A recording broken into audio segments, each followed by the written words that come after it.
Bismillah, alhamdulillah, wassalatu wassalam ala rasulillah wa ala alihi wa sahbihi wa man tabi'a sunnatahu ila yawmiddin. Assalamu alaikum wa rahmatullahi wa barakatuh, and welcome again to another episode of your weekly Islamic chat show coming to you from Sharjah Media Corporation. As always, I'm your host Ismail Bullock, and today we want to talk about a topic that we've touched upon over the years, but it's a topic that we can never really cover enough. And that is the topic of Tauheed, the oneness of Allah, which makes us as Muslims distinguishable from other people, because we always emphasize on the worship of God Almighty, Allah alone. And we want to talk about some of the fruits or some of the benefits that we can get from this Tauheed. And to do this with me is a new guest to the show, Brother Yasin Munye. Assalamu alaikum, brother. Alaikum assalam wa rahmatullahi wa Jazakallah barakatuh. khair for coming on. So, Barakallah. as I mentioned to the viewers, we've touched upon, and we like to always touch upon as much as we can in our various topics, the topic of Tauheed. But today we want to specifically, after obviously giving a nice introduction to some of the viewers, either Muslim or non-Muslim, what is Tauheed and why it's important, we're going to talk about some of the benefits of this Tauheed, inshallah. طيب بسم الله الرحمن الرحيم الحمد لله رب العالمين وأصلي وأسلم على سيد الأنبياء والمرسلين نبينا محمد وعلى آله وصحبه ومن تبعهم بإحسان إلى يوم الدين أما بعد. Then I thank you guys for having me on today. So the topic of Tawheed, of course, is the fundamental principle that our religion is based on. Because when we look into the seerah of the Prophet sallallahu alaihi wasallam and into generally the seerah of all of the prophets and the messengers, we find that the first thing that they were commanded to call to was the Tawheed of Allah subhanahu wa ta'ala. That's why we find when the Prophet alayhi salatu wasalam, he was told وَأَنذِرْ عَشِيرَتَكَ الْأَقْرَبِينَ in the Quran, Allah subhanahu wa ta'ala told him, warn your close relatives, meaning your tribe and your family. The Prophet sallallahu alayhi wasallam stood up on the mountain of Safa and he called all of the tribes, Ya Bani Abd Manaf, and he called all of the tribes and he gathered them together. And he said to them, what would you say if I told you that there was an army coming from behind this mountain? And they said that you are a person who's truthful and we know you to be truthful. So the Prophet ﷺ, he said to them, then I tell you that I am warning you from a harsh punishment. And the first warning that he gave them from doing, meaning the action that he stopped them from doing, is to worship anything other than Allah subhanahu wa ta'ala. That's why Allah subhanahu wa ta'ala, when he mentions other prophets, like for example Yusuf when he was in prison, and he was asked about his dreams, he says, أَأَرْبَابٌ مُتَفَرِّقُونَ خَيْرٌ أَمِ اللَّهُ الْوَاحِدُ الْقَهَّارُ. He said, are multiple lords better? Or is it Allah subhanahu wa ta'ala, the one, the overpowering, al-Qahhar? So, and that was the first thing that he said to these people in the prison. The first thing what he called to was that they worship only Allah subhanahu wa ta'ala. And this is the essence of Tawheed, this is the essence of our religion. So, if we want to define Tawheed, we need to look into the meaning first of all, in terms of the language of the Arabic language. What does it mean? If we look at it, comes from the word wahid, the word one. And at-Tawheed is to single out Allah subhanahu wa ta'ala in three things. The first thing is, and the most important thing, is al-uluhiyya. This is what the messengers and the prophets, they came to call to. And that is that you only worship Allah. So you single out Allah subhanahu wa ta'ala in His worship. And number two is that you single out Allah Azza wa Jal with regards to the rububiyyah, the fact that He created. So these two things, if we consider it, the first one is how we show Allah subhanahu wa ta'ala our worship. So us to Allah. And as for the rububiyyah, it is what we believe about Allah to us. We believe that Allah created us. And we believe that Allah provided for us. And we believe that Allah gives us life and us death. So we can say, I guess, with the second one, Allah's lordship, that we single out Allah in that only He does these acts. Exactly. Only He does the creation. Only He is the one who organizes and controls the universe, etc. Yeah, exactly. That's what. So that's from Allah to us, and uluhiyya is from us to Allah. قُلْ إِنَّ صَلَاتِي وَنُسُكِي وَمَحْيَايَ وَمَمَاتِي لِلَّهِ رَبِّ الْعَالَمِينَ لَا شَرِيكَ لَهُ. He said, say that my salah, قُلْ إِنَّ صَلَاتِي وَنُسُكِي, and my sacrifice, and also my slaughtering, وَمَحْيَايَ, and my life, وَمَمَاتِي, and my death, is for Allah, لِلَّهِ رَبِّ الْعَالَمِينَ لَا شَرِيكَ لَهُ. I do not worship anyone other than Him. So this is the essence of Tawheed al-Uluhiyya. And the third one is that we single out Allah subhanahu wa ta'ala in His names and His attributes. That Allah Azza wa Jal has the most excellent names and the most beautiful attributes. Al-Asma' al-Husna was-Sifat al-Ula, the highest of attributes, you know. So we say that Allah Azza wa Jal is Al-Alim, the most knowledgeable. Al-Qadir, the one who has power. He is the one al-Arsh istawa, he went above His throne, subhanahu wa ta'ala. So this is the essence of our religion, at-Tauheed. When we realize this, we realize that this is the first call that the prophets and the messengers, they done. And I mentioned this, the Prophet sallallahu alaihi wasallam, when he went to the Mount of Safa, the first thing that he called to his people was that they leave off worshipping anything other than Allah. And we see the da'wah of, for example, the Prophet Yusuf, I mentioned when he went to prison, the first thing that he called to was to call to worshipping Allah alone. And if we look at Surah Al-A'raf, Surah Hud, all of the stories of the prophets, Allah says, وَإِلَىٰ عَادٍ أَخَاهُمْ هُودًا. To Ad, we sent to them their brother Hud. And he says, أَنِ اعْبُدُوا اللَّهَ مَا لَكُم مِّنْ إِلَٰهٍ غَيْرُهُ. That the first message that he was sent with was that you worship Allah and you have no one other than Allah subhanahu wa ta'ala to worship. So we can say then essentially as Muslims, we believe that all the prophets came with the same message. For us, you know, that Allah created us, and from the very first prophet and messenger, we were always taught the message. They always preached the message of worshipping Allah alone. Exactly. And this was the way to salvation. Exactly. Not that all of a sudden, after generations and thousands of years of prophets, we come to a prophet, all of a sudden the message changed to being more than one God, or that all of a sudden God, for example, has a son or offspring. Exactly. Essentially, it must be the same message for all time. Exactly. That's why we were commanded when Allah said in the Quran, ثُمَّ أَوْحَيْنَا إِلَيْكَ, that we have revealed to you, O Muhammad sallallahu alayhi wa sallam, أَنِ اتَّبِعْ مِلَّةَ إِبْرَاهِيمَ حَنِيفًا. We revealed to you to follow the millah, the religion of Ibrahim, which is Hanifa, the religion of Al-Hanifiyya, which is that you worship Allah alone and you stay away from anything that is worshipped other than Allah. So essentially the da'wah of all of the prophets and all of the messengers was that you come to Allah subhanahu wa ta'ala and worship Him alone. That's the essence of every single da'wah. So if you consider, and if you look at it from that angle, you realize that Islam is actually not just a religion that the Prophet ﷺ came with. Rather, Islam was the religion of all of the prophets and all of the messengers, from Adam to Nuh, to Musa, Moses, to Isa, Jesus, and even the da'wah of our messenger sallallahu alaihi wasallam. So from that, we need to realize, because obviously this is such an important asal, an important principle of our religion, what does it bring about for us? What benefits do we get from worshipping Allah subhanahu wa ta'ala alone? You know, and what are the effects? Because you know, a lot of people they think and they could say that the subject of Aqeedah is an abstract subject. It doesn't have much relevance in our life. It doesn't really affect our lives. And this is something that's really dangerous, you know. So because of that, we need to talk about what does Tawheed do for you, both in this dunya and in the akhirah. What are the benefits that you're going to get from it, you know? And if you think about it, we find in the life of the Prophet ﷺ, in so many hadith where he's warning people not to fall into shirk, and he's telling them that bad omens is from shirk. He's telling them at-tatayyur, like how the bird flies, and you take a bad omen you basically take a bad omen on how the bird flies, or if this bird landed on my house today.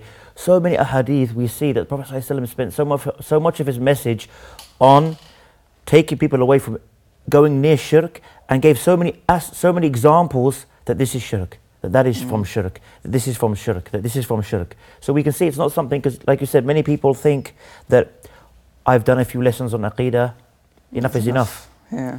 Or we see people on the social media platforms saying, what's this, people talking about Aqeedah all the time, Aqeedah all the time. Exactly. You know, all you need to do is read this poem of such Aqeedah, and that's it, you're done. Yeah, exactly. You know, it's a big problem, because by doing that, you're essentially saying that the foundational da'wah, the principle of Islam, is not something that's really relevant to our lives. What we need to look at is fiqh, which is important. Like, we need to teach people how to soften their hearts, which is important, but that's not.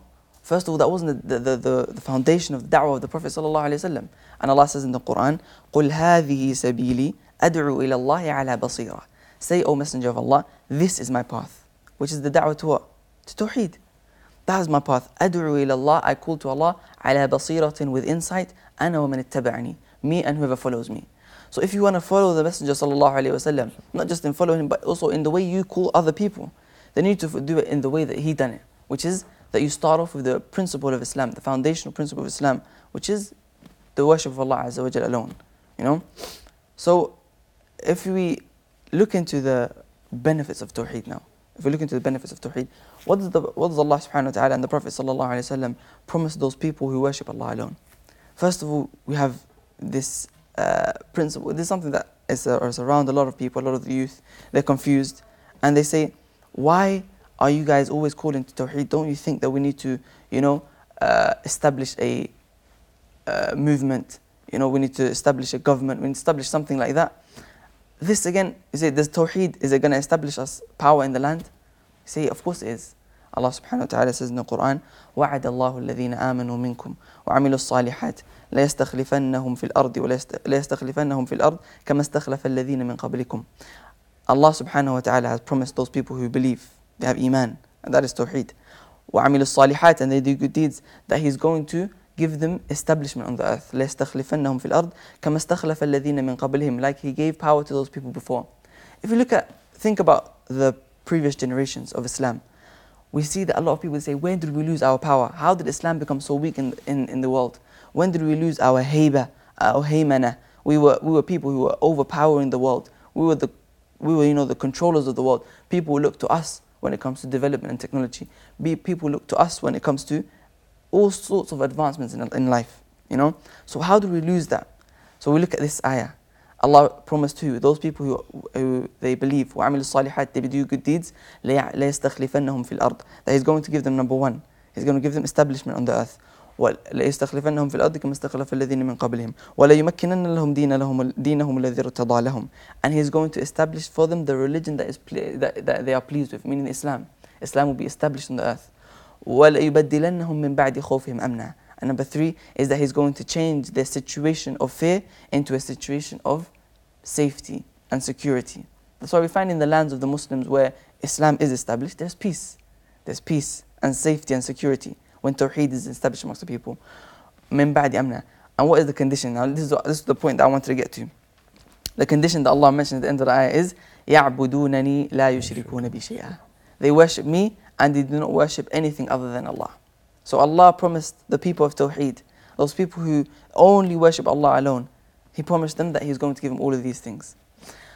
One thing which needs to be considered also, with regards to Tawheed, people just think it's just, when we say, okay, we worship Allah alone, they think of salah. We just pray and we do sujood only to Allah. We only do du'a to Allah. But they forget about the actions of the heart. The actions of the heart, such as tawakkul. Like, we can say tawakkul all the time. وَعَلَى اللَّهِ فَتَوَكَّلُوا إِن كُنْتُم مُؤْمِنِينَ. To Allah have your tawakkul, only trust in Allah if you are truly believers. But what is the effect of tawakkul? If you really have tawakkul in your heart, what is the effect that it's going to have on your worldly life? A person who has tawakkul, they trust only in Allah subhanahu wa ta'ala. They don't look for the human beings to help them out. They don't look for other people. They know that Allah is the one who's going to provide for them. They know that Allah is the one who's going to keep them safe and is going to keep their children safe. This person, when he realizes in his heart and he actualizes Tawheed in his heart of tawakkul, he has no fear. Because he doesn't fear, well, tomorrow am I going to get money? Am I going to get that job tomorrow? Am I going to be able to pay off this loan or whatever? All of these things, because of that Tawheed, the tawakkul that he has in his heart, he has no fear. And so we don't just consider Tawheed to be just the way you pray. Yes, it is. You do sujood only to Allah. You make dua only to Allah. You pray only for Allah. But also this tawakkul, that you're only trusting in Allah. You're not looking for other human beings. When you get fired, you don't think that this person, my manager, he was the one who was providing for me. No, it was Allah the whole time. I'll just hold you on that point, and inshallah, join us inshallah after the short break.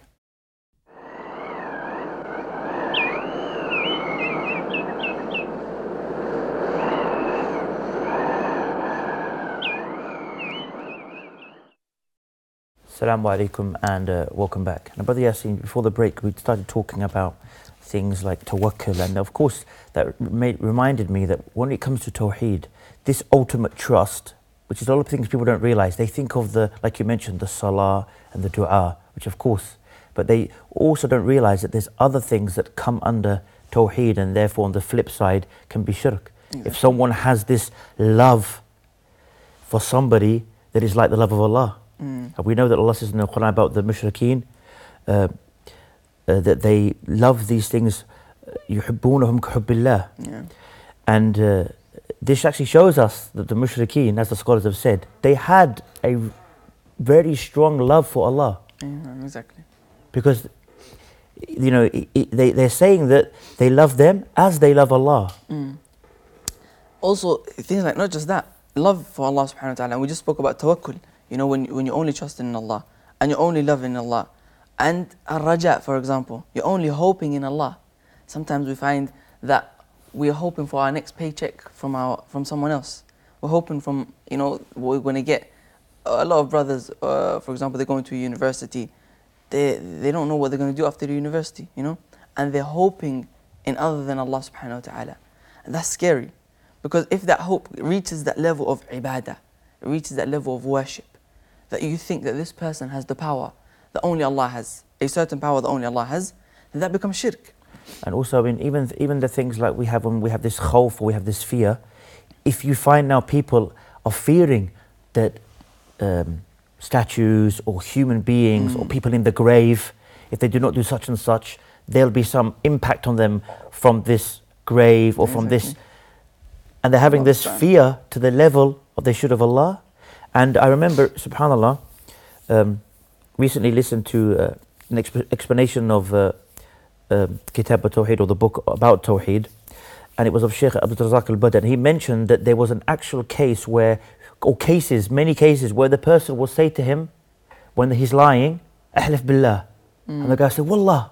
And then they'll say to him, Ahlif bi fulan, one of the so-called walis that they go to make dua in the grave, and he'll be scared. Exactly. And he'll say, like, no, I cannot lie on al-wali al-fulan in case some punishment comes to me. So he said, look at that, subhanallah. It's even a brother actually mentioned to me something. He was in a country, and he was in a school in that country, and he said to me that when we were inside the other room, we would fear that the head teacher of this place would actually see us. So because of that, we won't do any sins. Out of fear of who? That head teacher. I said to him, subhanAllah, that was the first time that I actually saw a physical example of shirk when it comes to khawf. Like, because that's the exact shirk that takes you out of the folds of Islam. When you fear that someone can do something to you that only Allah can do to you.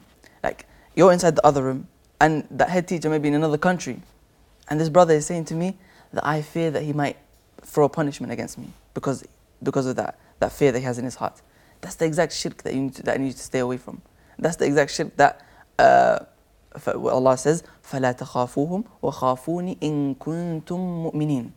Don't fear them, but fear me if you are truly believers. This is the fear of Allah subhanahu wa ta'ala that you need to have. That you fear that only Allah is the one who's able to punish you when He wants.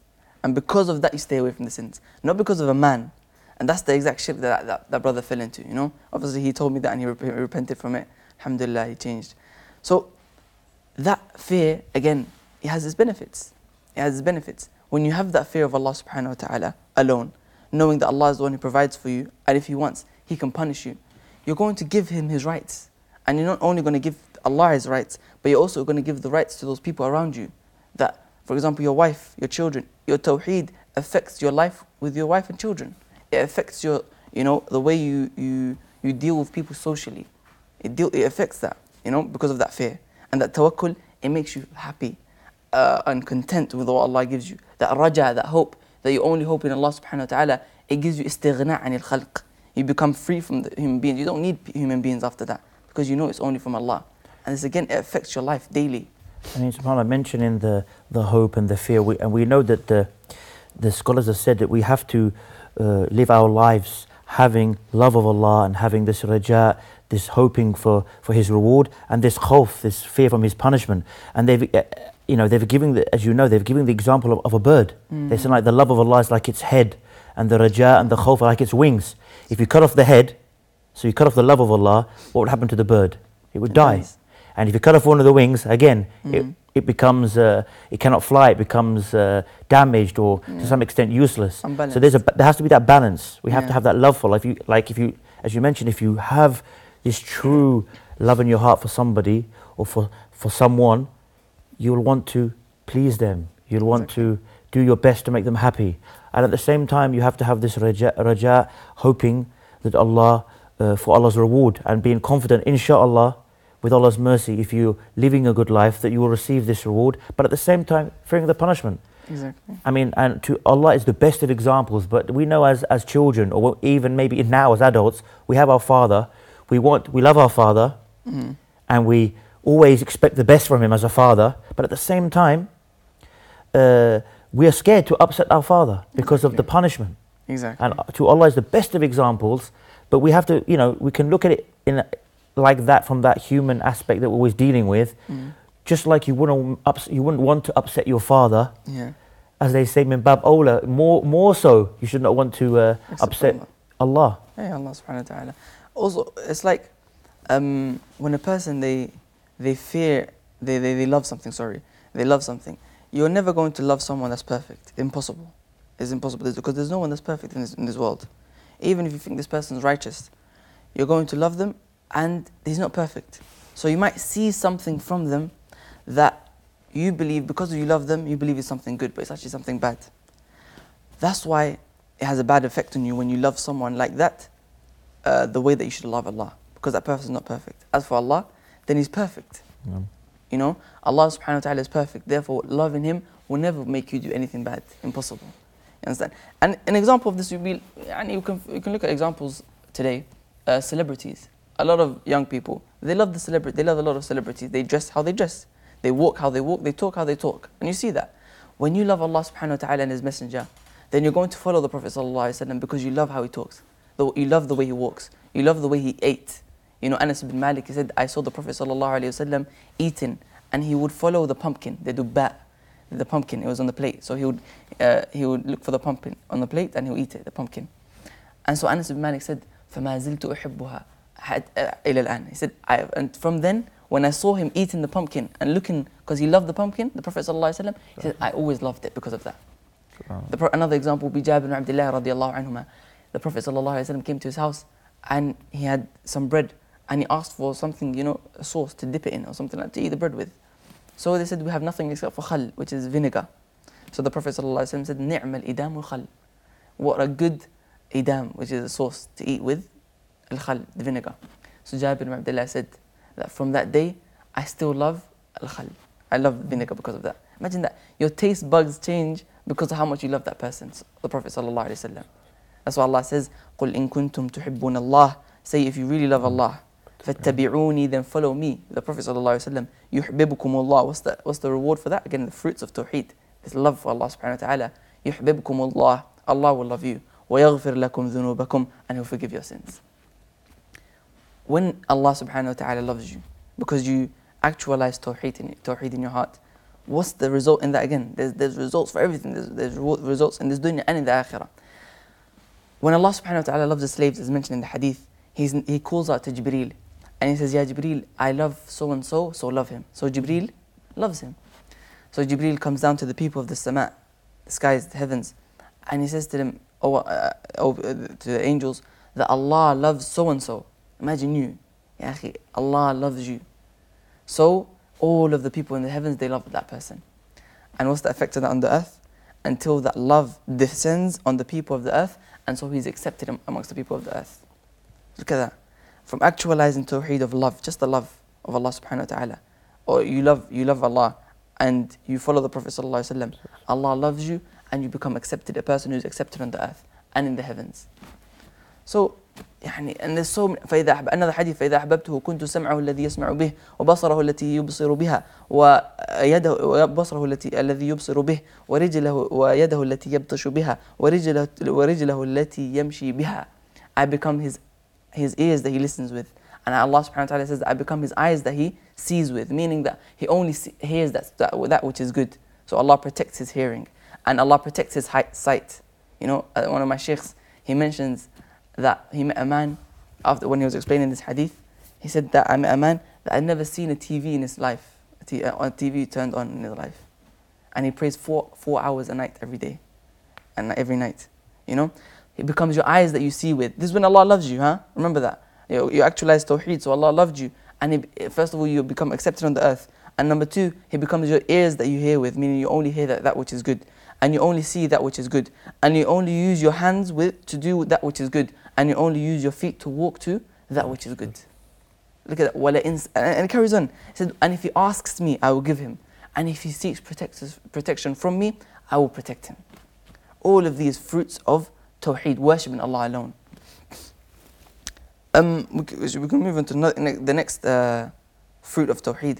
And again, that is that, and this is something that is specific to a specific group of people, who even Shaykh Muhammad ibn Abdul Wahhab, rahimahullah ta'ala, he mentioned in his Kitab al-Tawheed, whoever actualizes Tawheed, he will enter into Jannah without a punishment nor any accountability. Yeah.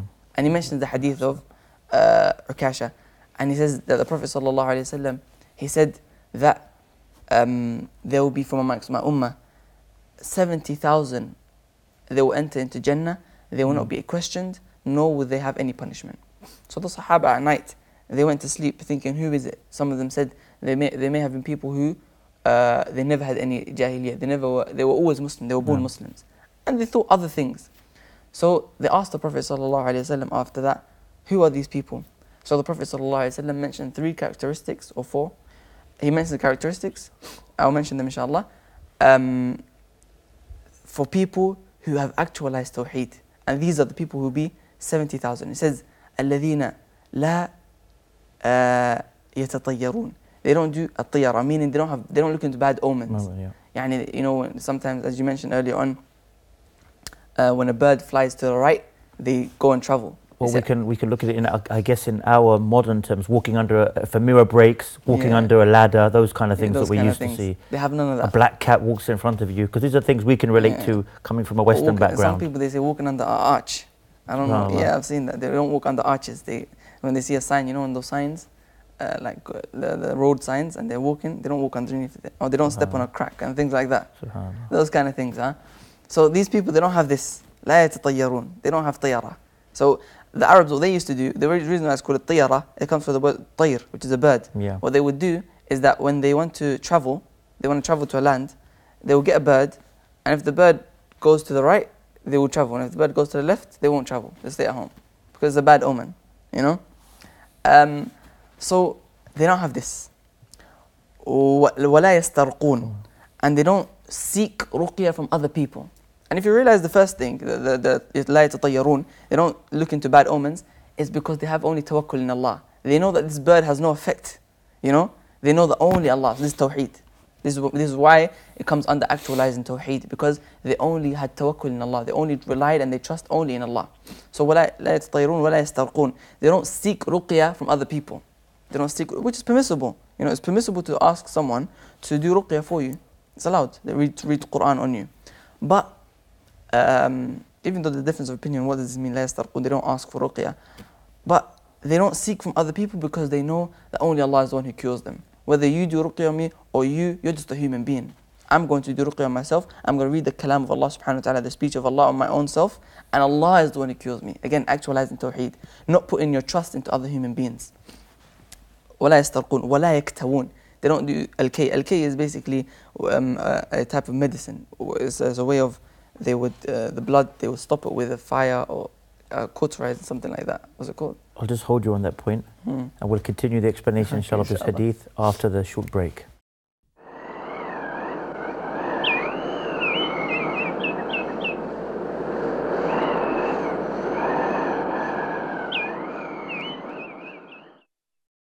Assalamu alaikum and welcome back. Now, Brother Yasin, just before into the break, we started explaining those categories of people who will be of the 70,000 who enter Jannah without account or without punishment. And we mentioned that the first were those people who do not believe in the bad omens. And the second group were the ones who don't ask for other people to read Quran and then when they're sick or when they have an illness. And then you went on to the third one, which I believe is the one where they use branding, I think. Like like an iron kind of branding to cure a sickness. Yeah, it's called al-kay. And the Prophet said in hadith that al-kay is a medicine, but I don't like it for my ummah. He said, I don't like it for my ummah. So there's people, they don't do it. So they only trust in Allah, even though it's a medicine, but they know that Allah is the one who cures. You know? وَإِذَا مَرِضْتُ فهو يشفين. Like Ibrahim alayhi salatu wasalam said in the Quran, when I become sick, فهو يشفين. He is the one who cures me, Allah subhanahu wa ta'ala. You know? So they don't do this. وَعَلَىٰ رَبِّهِمْ. The last one is وَعَلَىٰ رَبِّهِمْ يَتَوَكَّلُونَ. And on their Lord they trust only. So if you look at the first three, we see that they're all connected to what? At-tawakkul. Trust in Allah subhanahu wa ta'ala. And it mentions that the fourth one is that they only trust in Allah Azza wa Jal. So these people, they will enter into Jannah without any accounting or any punishment. And in other narrations, it's narrated that they say that the Prophet ﷺ said that with each one of them, there will be 70,000 other people as well. As all of these people from our ummah enter into Jannah without any accounting or accountability, nor any punishment from our ummah, because of what? Because of the fact that they actualize Tauheed. You know? So that's again a benefit of Tauheed in the Akhirah. We can think another benefit of Tauheed is that whoever actualizes Tauheed and worships Allah alone, Allah subhanahu wa ta'ala will forgive all of his sins and will enter him into Jannah. No doubt. No doubt. And this is something that people think, I'm a Muslim, you know, you need to pray, I need to do zakah. Yes, you need to pray, I need to give zakah. But they don't emphasize on the Tawheed in their heart.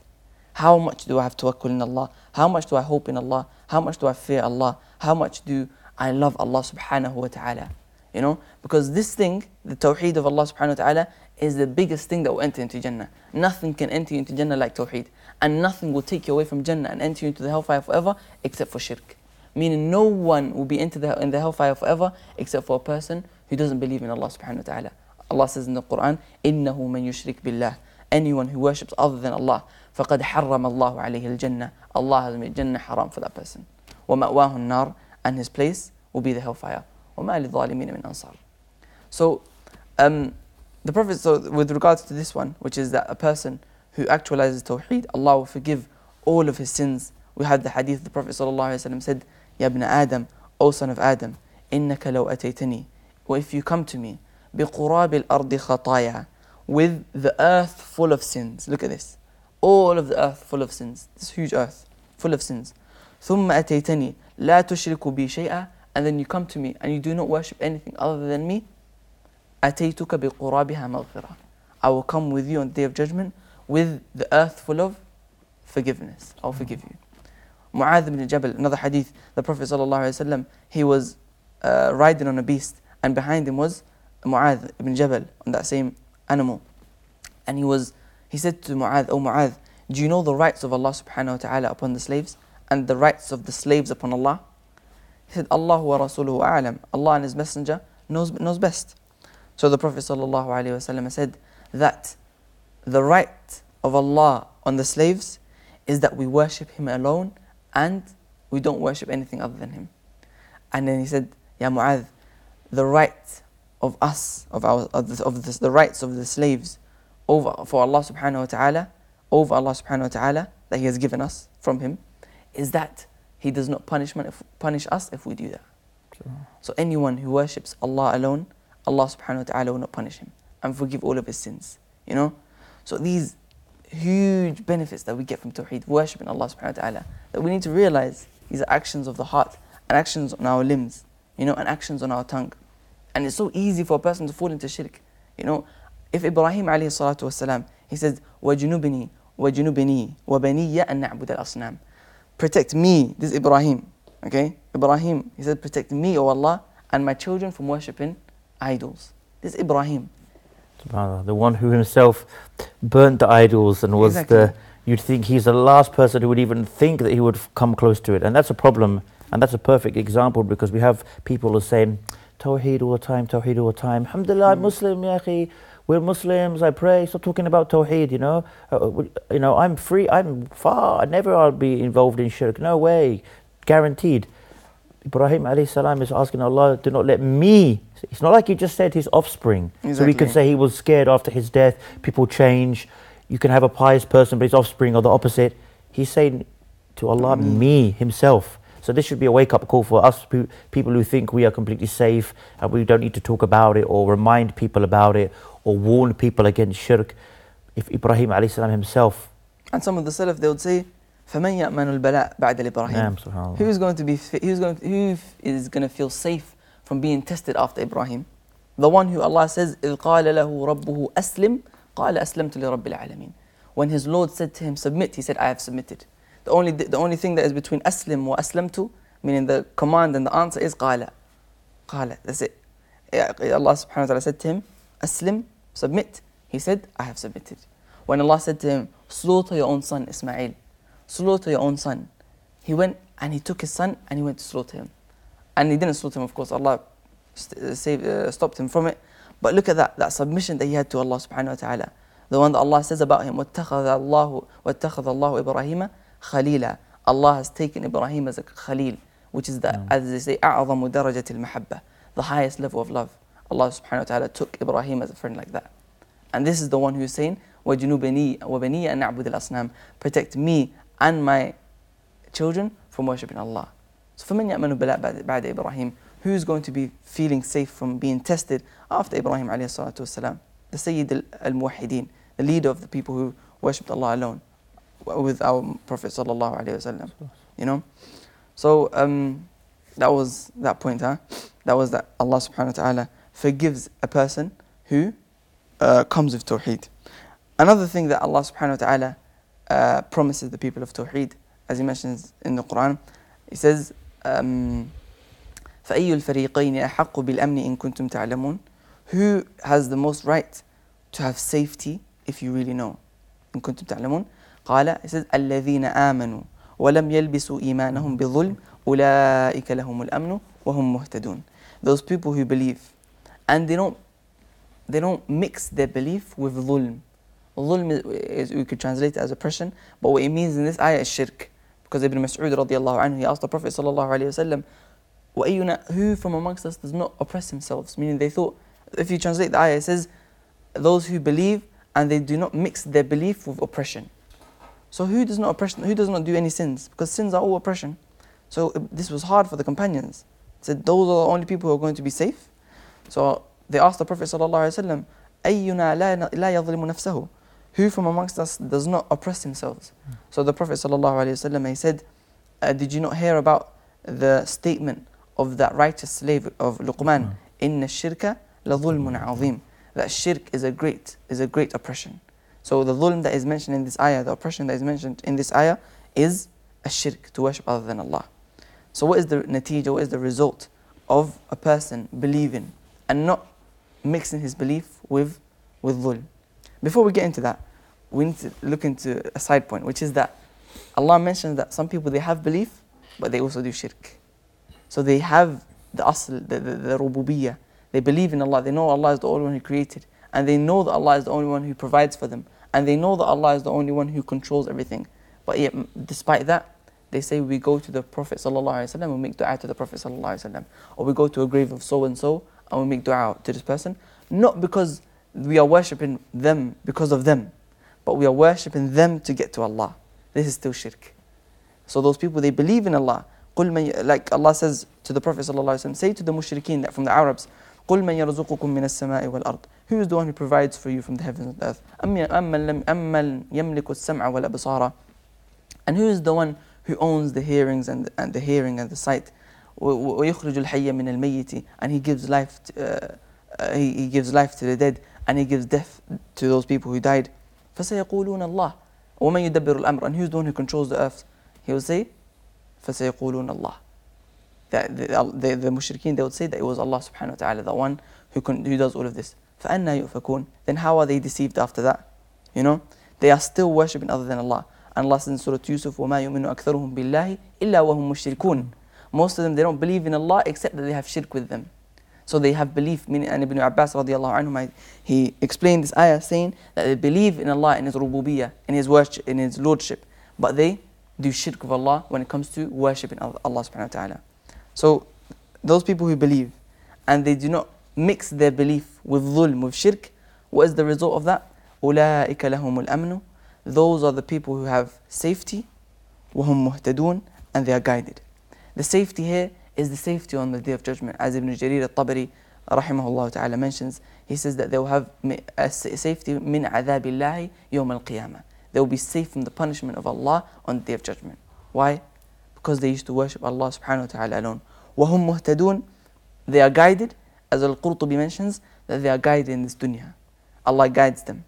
Allah becomes, as we said, He becomes the eyes that He sees, that the person sees with. So Allah guides them to what they look at when they actualize Tauheed properly. That they don't look at anything that is bad, and they don't listen to anything that is bad, and they don't use their hands for anything that is bad, and they don't walk to anything that is bad. These are the people that are muhtadun. They are guided in this dunya, and they are safe in the akhirah. So this is again another virtue of Tauheed. That the person of Tauheed, he is safe in the akhirah, and he becomes guided in this dunya. If we also look at another amazing effect of Tauheed in the akhirah as well, is that anyone who enters into the hellfire and he had Tauheed in his heart and he never worshipped other than Allah, he will never stay in the hellfire forever. He will never stay in the hellfire forever. وَلذلك we find in the hadith of Shafa'ah, which is narrated by Al-Bukhari from Anas ibn Malik radiallahu anhu, he said that the Prophet sallallahu alayhi wasallam, he will be, it's a long hadith of Shafa'ah, and at the end of it, the Prophet sallallahu alayhi wasallam does sujood to Allah Azza wa Jal, and he does a long sujood, and he says that Allah reveals to me and He inspires me to praise Him in ways that I never knew in this dunya. I don't know it right now, but on the Day of Judgment I will know. Allah is going to give me these, is going to inspire me to say these things. And then Allah subhanahu wa ta'ala will say to the Prophet sallallahu alayhi wasallam, Ya Muhammad, O Muhammad, irfa' ra'sak, raise your head, meaning get out of sujood, washfa' tushaffa', wasal tu'ta washfa' tushaffa'. Ask, you'll be given, and intercede for anyone, you'll be given your intercession. So he will intercede, he'll say, Ummati, Ummati, my ummah, my ummah. And he'll get out, he'll take out from the people, from the hellfire, anyone, at the end of the hadith it says that anyone who has mithqala dharratin min al-iman, who had even the mustard seed of iman, that person, or a small ant. Dharra is a small tiny ant. Anyone who has that amount of iman in his heart, he'll be taken out of the hellfire. And the angels, they will say, how do we know these people? He said, from the signs of sujood on their head, meaning they used to pray. They have signs of sujood on their head, meaning they used to pray. So they'll be taken out of the hellfire because of their Tauheed. Anyone who worshipped other than Allah, then they'll be in the hellfire forever. So the only people who will be left in the hellfire are those people who worship other than Allah, and every single person, everyone, bidun istithna, without any exception, every single person who used to worship only Allah, and he never used to worship other than Allah. I mean, he never used to go to a grave and ask that grave for something. He never used to fear someone, or a wali, a saint as they say, the way that he used to fear Allah. He never used to ask anyone other than Allah when they make dua. This person, and he only used to worship Allah alone, then that person will enter into Jannah eventually, and this is from the biggest virtues of Tauheed. Another hadith that we can mention is the hadith of Musa, which is narrated by, and there's some difference of opinion of the authenticity of this narration, but this meaning is true. Its meaning is true, and it has a shahid from the hadith of Bitaqa, the hadith of the Qad, and we'll mention that after, inshallah ta'ala. And that is Musa alayhi salatu wassalam. He said, Oh Allah, tell me something that I can worship you with, I can praise you with. So Allah said to Musa, Oh Musa, قُل لَا إِلَهَ إِلَّا اللَّهِ, say La ilaha illallah. So Musa said to Allah Azza wa Jal, Oh Ya Rabb, Oh Allah, كل عبادك يقولون لا إله إلا الله. All of your slaves are saying La ilaha illallah. So he said, Oh Musa, do you know that if La ilaha illallah was put on a scale, on one side of a scale, and everything in the heavens and the earth other than me, Allah subhanahu wa ta'ala, everything other than Allah was put on the other scale, لَمَالَتْ بِهِنَّ لَا إِلَهَ إِلَّا اللَّهِ, La ilaha illallah would outweigh everything else. That's amazing. We're going to have to end on that point because we ran out of time. So may Allah reward you for coming on. And may Allah reward you all for tuning in. And we ask that Allah puts the Tawheed and that our actions are always based upon Tawheed, inshallah. And until next time, Assalamu alaikum wa rahmatullahi wa barakatuh.